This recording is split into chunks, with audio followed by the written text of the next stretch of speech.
άνθρωπος που κοινωνεί μια φορά το μήνα είναι νεκρός καταρχήν, πνευματικά είναι νεκρός.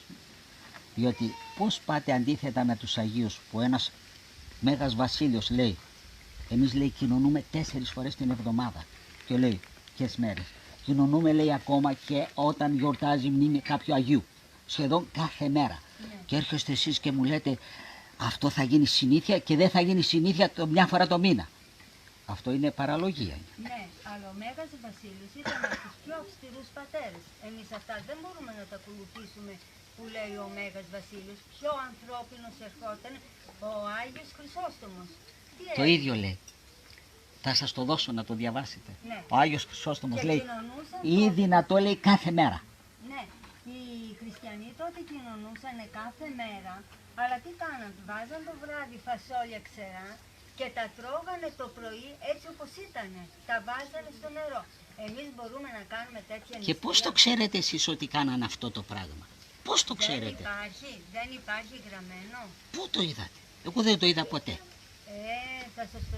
Αν το ψάξετε... Ψάξτε. Ναι. Ψάξτε. Δεν Η Εκκλησία, καλή μου κυρία, η Εκκλησία μας έχει συγκεκριμένους τρόπους σωτηρίας. Οι νηστείες είναι συγκεκριμένες.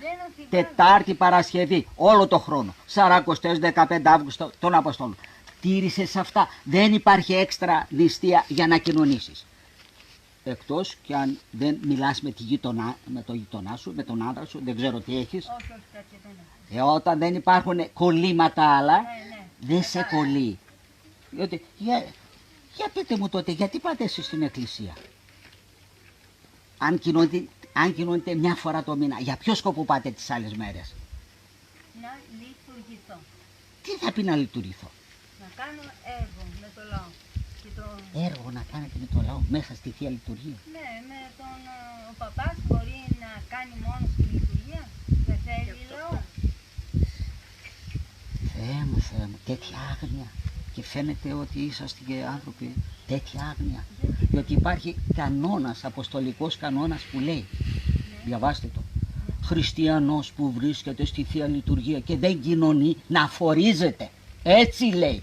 Και έρχεσαι εσύ μου λες τώρα μια φορά το μήνα, αλίμονος αν το πεις και σ' άλλους και τους επηρεάσεις. Μα εγώ κάνω ερώτηση σε εσάς. Δεν το έκανες σαν ερώτηση, δεν το είπες. Το είπες ότι επιβάλλεται έτσι. Όχι. Όχι επιβάλλεται. Είπα ότι δεν εξοικειώνεσαι. Δεν εξοικειώνεσαι καθόλου. Ίσα ίσα απομακρύνεσαι από το Θεό όταν κοινωνείς μια φορά το μήνα. Απομακρύνεσαι. Οι άνθρωποι που κοινωνούν συχνά δύσκολα αμαρτάνουν. Είναι πιο προσεκτικοί στη ζωή. Ενώ όταν κοινωνεί μια φορά το μήνα, πολύ χαλαρός και χλιαρός είναι. Και δεν προσέχει τη ζωή του. Ναι, αλλά και ο προσωπικός αγώνας κάθε μέρα δεν σε καλύπτει. Καλή μου κυρία, τι να σου κάνει προσωπικός αγώνας όταν εσύ δεν τρέφεις με το σώμα και το αίμα του Χριστού? Αυτό είναι που συντηρεί τον άνθρωπο. Δεν λέω όχι. Θέλω να μου δώσετε απάντηση για να το καταλάβω. Αυτό μιλάω. Μιλήσατε ότι οι πρώτοι χριστιανοί κοινωνούσαν, γι' αυτό έχουμε και Έχουμε πλειάδες μαρτύρων και Αγίων επειδή κοινωνούσαν συχνά. Από τότε που σταματήσαμε να κοινωνούμε, τους ψάχνουμε με τη λαμπάδα. Μα τι πίστη είχανε? Έχουμε εμείς αυτήν την πίστη των Αγίων. Μα πώς θα την αποκτήσουμε κοινωνώντας μια φορά το μήνα? Την πίστη τη δίνει ο Χριστός όταν κοινωνούμε το σώμα του και το αίμα του πιο συχνά. Τότε παίρνουμε την πίστη.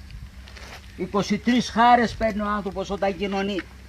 Αξίωσε μέρη. 23 χάρες. Πίστη, αγάπη, χαρά, ειρήνη, μακροθυμία, Χριστότητα, τα πάντα. Και μου λέτε τώρα εσείς ότι θα του γίνει συνήθεια άμα κοινωνεί συχνά. Οι πρώτοι χριστιανοί είχαν τα ίδια ακριβώς, τις ίδιες ανάγκες που έχουμε και εμείς σήμερα. Δεν κατάλαβα. Τον ίδιο στόχο. Να πω κρατάς την νηστεία όλο το χρόνο, μπορείς να πας να κοινωνάς κάθε Κυριακή, δηλαδή το Σάββατο τι θα φάω? Ό,τι τρώει και ο ιερέας σου. Μόνο το Τάκη και το Παρασκευή, μια στιγμή δεν το ξέρω. Το Σάββατο τι θα φάω? Ό,τι τρώει και ο ιερέας σου. Ο ιερέας σου. Πάτε μου, τι τρως εσύ το Σάββατο? Δεν κοινωνεί ο ιερέας κάθε Κυριακή? Ρώτησε τον. Σε τι διαφέρει ευλογημένο? Τον ίδιο σκοπό δεν έχουμε? Δεν είναι ο ίδιος ο σκοπός? Δεν παίρνουμε τον ίδιο Χριστό? Δεν το παίρνουμε για τον ίδιο σκοπό? Γέροντα.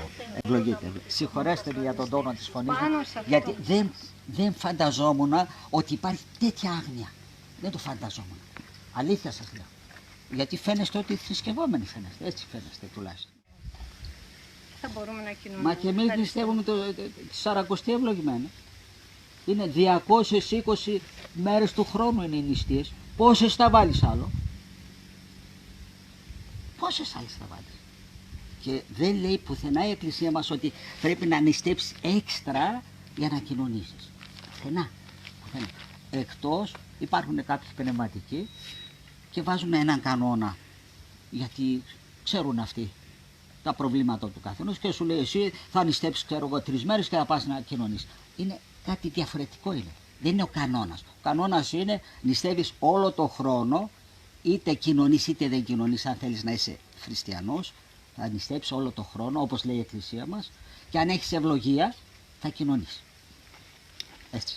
Μπορεί να μην έχεις και ευλογία. Να νηστεύεις όλο το χρόνο και να μην έχεις ευλογία. Γιατί δεν θέλει να κόψεις την πορνεία. Ξέρω, εγώ, δεν ξέρω τι άλλο. Ναι.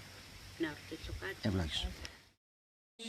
Υπεραγία Θεότα και σώσον ημάς, ώρες δε πρωί δε δανείλ αλατόμητον, κατά σκιάν αβακούν δε τυρωμένον ο Δάβιδ, όρος άλλος Αγιών, και εμφάνες και ποιον όρος πανυμνητέ, ο Θεός κατοίκησε ευδοκίσε. Υπεραγία Θεότα και σώσον ημάς, Θείος ευαλάτιον του λόγου γινώσκομεν, εννοήκησες αρχικός σε καινοποίησεν ημάς, θαρρέντας της πάθεση, όθεν αγνή Θεού μητέρας εσέβομεν, και τον εξωγέννηθεν τα δοξάζομεν. Δόξα Πατρί και Υιό και Αγίο Πνεύματι, Θείος εννοούμεν ακυλίδωτον εσωφρόν, ως δεξαμένη την αυγή της θεϊκής μαρμαρικής, και το αυτήν αστράψασα, σωματικός παντή το κόσμο πανυμνητέ, προς σωτηρίαν ημών των υμνούντωσε, και νικαιαί και εις τους αιώνας των αιώνων αμήν, ναός εγινώσκομεν Θεού καθαρότατον, του ποιήτου των ουρανών και πάσης της έως αγνή, όθεν συγγραφάζομεν, ναούς ημάς του Θείου Πνεύματος πίσων, τους την θερμίτσον πρεσβεία πλουτίσαντος.